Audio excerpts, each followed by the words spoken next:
yadda rayuwa ta lalace yanzu dama fitsarin nan ya takura ni.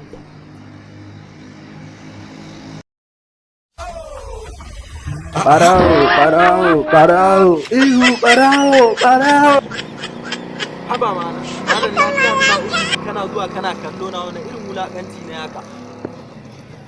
Ba da kai nake ba mai gida.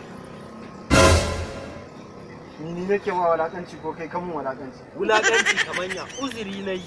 Uzuri nake yi ka zo ka zuba min ido, ina ka taɓa gani haka. Amma kai kare na haramun ne wannan. Eh? Kare na mu hankali. Ban gane na raina ma hankali. Wannan abin da ka ɗauko naka ne. Wanne? Shi wannan shi naka ne. Aji gato. Naka ne kai? Ni nawa ne. Ina tsugunna a nan wajen ina fitsari ka taho min da. Bari in gama za mu yi wacce za mu. Mai gida ya ake ciki ne ban gane me kake nufi ba. Ban gane me.